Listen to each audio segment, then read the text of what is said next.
नमस्कार दोस्तों, रेनू एकेडमी में आपका स्वागत है। आप सब कैसे हैं? उम्मीद करती हूँ कि आप सब अच्छे होंगे और खूब मन लगा के पढ़ाई भी कर रहे होंगे। दोस्तों, हम लोग नाटक पढ़ रहे हैं और नाटक में हमने बहुत सारे लोगों के नाटकों को अच्छे से एकदम ट्रिक से याद कर लिया है। और चैनल पर नए होंगे तो आप सब्सक्राइब कर लीजिएगा, शेयर कर दीजिएगा, क्योंकि यहाँ पर हम क्या करते हैं, बहुत ही आसान तरीके से रचनाओं को, जो तथ्य होते हैं उनसे संबंधित, उसको याद करते हैं। जो भी हिंदी का विद्यार्थी है उसको रचनाओं को याद करने में बहुत समस्या आती है, और हम क्या करते हैं, उसी को थोड़ा सा ट्रिक बना के लिंक करके याद करने की कोशिश करते हैं। तो आइए देखते हैं क्या है। प्रमुख समकालीन नाटक में ही हम देख रहे हैं जो सुरेंद्र वर्मा के नाटकों को देखो, अक्सर पूछा गया है। इनका कालक्रम आप उठा के देख लीजिए, या इनके जो नाटक हैं उसी को एक नाटक को ही दे देगा कि किसकी रचना या किसका नाटक है। तो आप सब ध्यान से देखिएगा, देखना अभी कितना आसान तरीके से याद हो जाएगा। सुरेंद्र वर्मा का है द्रौपदी, सेतुबंध, नायक खलनायक विदूषक, सूर्य की अंतिम किरण से सूर्य की पहली किरण तक। देखो इतनी बड़ी इनकी रचना है, इतना बड़ा नाटक है। तो सूर्य की अंतिम किरण से सूर्य की पहली किरण तक, आठवां सर्ग, छोटे सैयद बड़े सैयद, एक दुनी एक, शकुंतला की अंगूठी, कैदे हयात। देखो जो शकुंतला की अंगूठी है, ये भी जो है कालिदास की ही रचना के ऊपर आधारित है। तो एग्जाम में पूछा गया है ऐसे कौन कौन से नाटक हैं सुरेंद्र वर्मा के जो कालिदास की रचना पे आधारित हैं। तो ध्यान से देख लीजिए, आठवां सर्ग जो है ये भी कालिदास की रचना के ऊपर ही आधारित है। और यहाँ पर आप देख रहे होंगे नायक खलनायक विदूषक, इसमें दुष्यंत का जिक्र हुआ है। तो ये भी क्या है, कालिदास की ही रचना के ऊपर आधारित है। तो ये जो है आप जानते रहिए। द्रौपदी महाभारत की कथा को आधार बनाया गया है। तो अब इसको याद कैसे करें कि इन्हीं की रचना है। सुरेंद्र वर्मा, देखो एक ही याद करो, सुरेंद्र द्रा आ रहा है और द्रा से ही शुरू हो रहा है द्रौपदी। क्या है? सुरेंद्र वर्मा और द्रौपदी। तो यहीं से आप रिलेट कर लीजिए। द्रौपदी क्या है? सेतुबंध की तरह है। क्या है? सेतुबंध, पांडवों की, पांचों पांडवों की जो है पत्नी थी। तो क्या हुआ, वो सेतुबंध ही तो हुई, सबको एकजुट की हुई, सबको एक बंधन में बांधी है, सेतुबंध। नायक खलनायक विदूषक, देखो जब उनका अपमान होता है, पूरी सभा में दुर्योधन अपमान करता है, तो नायक खलनायक विदूषक बन जाती हैं, खलनायक बन जाती है। क्या बन जाती हैं? नायक पहले नायिका समझ लो है, नायक खलनायक विदूषक हो जाती हैं।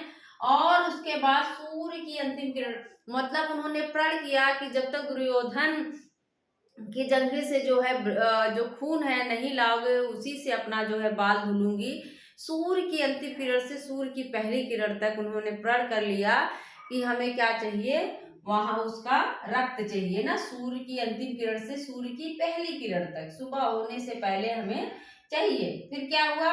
आठवां सर्ग, छोटे सैयद बड़े सैयद। कहती है चाहे आठवां बेटा हो, चाहे छोटा हो चाहे बड़ा हो, चाहे छोटा सैयद चाहे बड़ा हो, हम एक दुनी एक भी लोगों को बचना, एक भी जो है कौरव बचना नहीं चाहिए। और तभी जाके मैं अंगूठी पहनूंगी, शकुंतला की अंगूठी, और कैदे हयात। क्या है अंत में? कैदे हयात। तो इस तरह से आप रिलेट कर लीजिए कि द्रौपदी है, देखो सेतुबंध की तरह पांडवों के साथ रहती हैं, और जब उनका अपमान होता है तो वो नायक खलनायक विदूषक बन जाती हैं, और प्रण करती हैं कि सूर्य की अंतिम किरण से सूर्य की पहली किरण तक, आठवां सर्ग जो है, चाहे आठवां बेटा हो, चाहे छोटा शहर चाहे बड़े शहर, एक दुनी एक, किसी को नहीं छोड़ना है, एक एक को लेके आओ, और तब जाके मैं शकुंतला की अंगूठी पहनूंगी और कैदे हयात। तो हो गया ना। आप थोड़ा सा अलग तरीके से याद करेंगे तो दोस्तों आराम से याद हो जाएगा, इसलिए याद हो जाएगा। लेकिन अगर उसी को एकदम से बोझ बना के बैठे रहेंगे तो चीजें कठिन लगती हैं। देखो अब ज्ञान अग्निहोत्री का पूछा जाता है, इनका भी याद कर लो। नेफा की शाम, माटी जागीर, वतन की आबरू, अनुष्ठान, शुतुरमुर्ग इन्हीं का है, चिराग जल उठा। अब देखो चिराग कैसे जलेगा, इसको रिलेट कर लो। अग्नि से जलेगा, चिराग कैसे जलेगा? अग्नि से जलेगा ना। चिराग कैसे जलेगा? अग्निहोत्री। तो चिराग जलने की बात हो तो याद करो कि थोड़ा सा लिंक करो, सोचो कि चिराग कैसे जलेगा। हमने याद किया था चिराग अग्निहोत्री, अग्नि से जलेगा, तो अग्निहोत्री की हो गई। शुतुरमुर्ग, देखो जो शुतुरमुर्ग होता है, मुर्ग, शुतुरमुर्ग में मुर्ग आ रहा है ना, मुर्गा कहते हैं मुर्गा। मुर्गा को भी क्या करते हैं सब लोग, आग में जला के अपना भोजन बना लेते हैं ना। शुतुरमुर्ग, शुतुरमुर्ग को भी बहुत सारे जगह पे खाया जाता है, उसके अंडे को। तो शुतुरमुर्ग को भी अग्निहोत्री अग्नि में जला के, जब अनुष्ठान वगैरह देखो होता है, यज्ञ वगैरह होता है, तब भी तो अग्नि जलाई जाती है, तब भी अग्निहोत्री। अगर अलग अलग से पूछा तब भी आप याद कर सकते हैं। तो अनुष्ठान होता है तब भी तो अग्नि जलाई जाती है।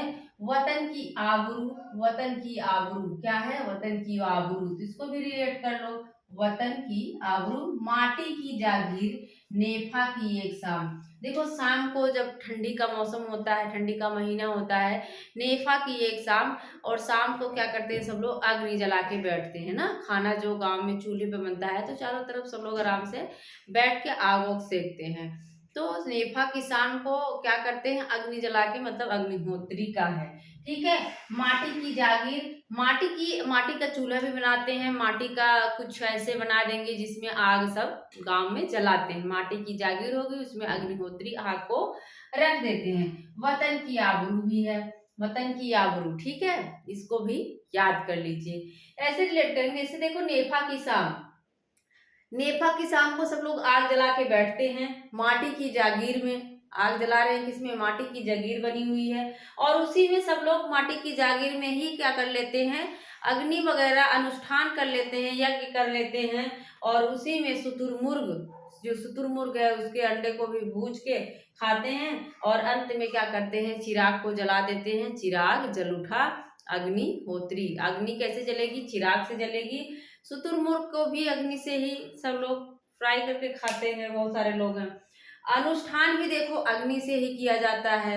और माटी की जागीर, माटी की जागीर में ही क्या करते हैं, नेफा की शाम को जला के सब लोग बैठते हैं। एकदम आसान है, एक बार फटाफट फिर से देखो। सुरेंद्र वर्मा, द्रौपदी है देखो सेतुबंद की तरह पांडवों के साथ रहती हैं, लेकिन जब अपमान होता है तो नायक खलनायक विदूषक बन जाती है। कहती हैं सूर्य की अंतिम किरण से सूर्य की पहली किरण तक क्या करूंगी मैं, जो है अपने बालों को नहीं बांधूंगी, और आठवां सर्ग, चाहे आठवां बेटा हो, चाहे छोटा शायद बड़ा शायद हो, एक एक को, एक दुनी एक, सबको लेके मेरे सामने आओ, तब जाके मैं शकुंतला की अंगूठी पहनूंगी और कैद ए हयात, सबको कैद कर लिया जाता है।